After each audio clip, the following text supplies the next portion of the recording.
отмечаем большую дату, большой юбилей. 155 лет со дня основания Ташкентской и Кыргызстанской епархии.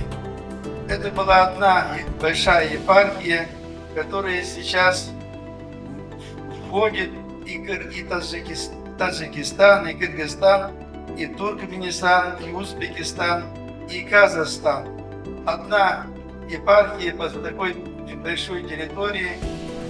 Мы знаем о том, что в Великом эпосе Манас дал нам с вами свои заветы. Единство, равенство, честь. И Чингиз Айтматов говорит, самое высокое дело – это борьба за звание человека. И вот принятие неблагополучного человека, большой труд и подвиг